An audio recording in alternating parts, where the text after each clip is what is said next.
दोस्तों, जो ट्रम्प लगातार बात कर रहा था ईरान के युद्ध की, तो अब उसके जो नए आपने स्पीच देखे होंगे, किस तरह से वो घबराया हुआ है, अजीब अजीब वो जो रिपोर्टर है, संवाददाता है, उनके आंसर दे रहा है।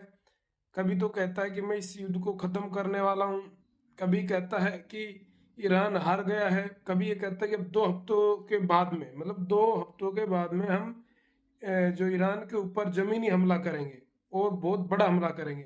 तो उसका कुछ अभी समझ में नहीं आ रहा। कभी पाकिस्तान में वो संधि समझौते के लिए बैठक करवाता है। तो क्या साबित करना चाहता है डोनाल्ड ट्रंप, अभी कुछ जज नहीं रहा है, फिक्स नहीं हो रहा है कि क्या है। तो इसमें ऐसा लग रहा है कहीं ना कहीं मतलब वो खुद को ही परेशान कर रहा है, डोनाल्ड ट्रंप है, क्योंकि जिस तरह से ये युद्ध लंबा खिंचा चला आ रहा है, तो कहीं ना कहीं इसमें अमेरिका अब देखो, ईरान के पास तो खोने के पास कुछ नहीं है, उसने जो खोना था वो खो दिया, कुछ नहीं है उसके पास, अब कुछ नहीं बचा। जो अब खोएगा तो वो अमेरिका खोएगा। अमेरिका को ही ज़्यादा नुकसान अब यहाँ पर होने वाला है, ईरान को कुछ नुकसान नहीं होने वाला है, क्योंकि ईरान ने जो खोना था वो खो चुका है। लेकिन जिस तरह से बयानबाजी आ रही है डोनाल्ड ट्रंप की, वो एक अजीबोगरीब बयानबाजी देखने को मिल रही है। जिस तरह से कुछ वो बातें कह रहा है, कभी कहता है कि हमें संधि करने वाले हैं, युद्ध विराम करने वाले हैं, कभी 30 दिन का युद्ध विराम की बात करता है, कभी वो कहता है कि अब हम 2 हफ्ते बाद में बहुत बड़ा और जमीनी हमला करने वाले हैं। तो क्या हो रहा है, क्या कहना चाहता है वो, तो ऐसा कुछ अभी स्पष्ट हुआ नहीं है।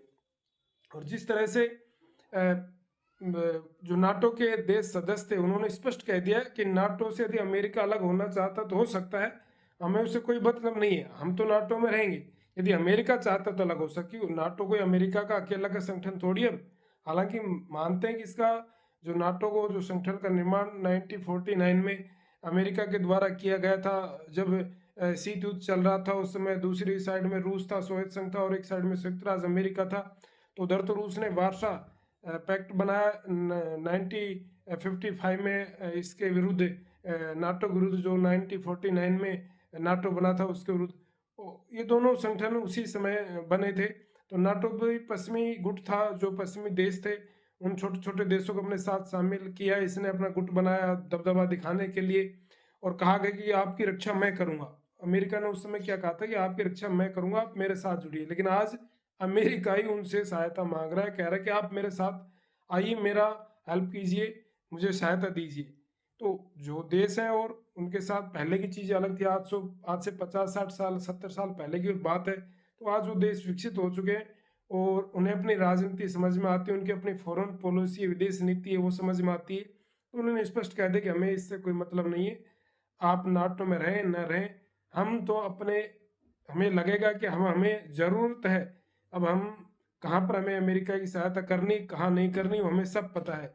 ये अमेरिका को बताने की आवश्यकता नहीं, उन्होंने स्पष्ट शब्दों में ये कह दिया है। तो कहीं ना कहीं मुझे लग रहा है कि अमेरिका की जो स्थिति है वो ज़्यादा अच्छी नहीं है।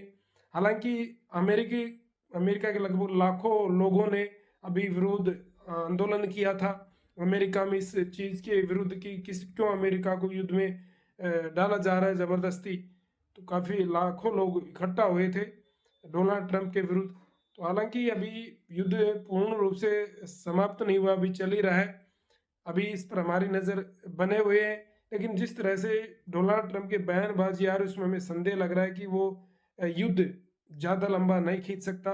बस युद्ध कभी ना कभी किसी न किसी रूप में धीरे धीरे ख़त्म ही हो जाएगा, मतलब कुछ छोटी मोटी घटनाएं होती रहेंगी, अब ज़्यादा लंबा युद्ध चल नहीं सकता।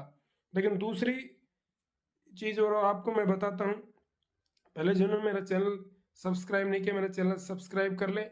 जो नए व्यूवर्स हैं, पुराने व्यूवर्स हैं, मेरे चैनल को लाइक करें, सभी कमेंट करें। अब जो आपको एक मोस्ट इम्पोर्टेंट बात बताने वाला हूँ वो है भारत की, कि भारत भी एक बहुत बड़ी तैयारी कर रहा है। आने वाले समय में भारत में भी बहुत बड़ा कुछ हो सकता है। इसका जो पूरा वीडियो है वो आपको नेक्स्ट वीडियो मिलेगा। तब तक मिलते हैं दोबारा से नेक्स्ट वीडियो, जो इंडिया बड़ा करने वाला उसके लिए कीजिए वेट। धन्यवाद।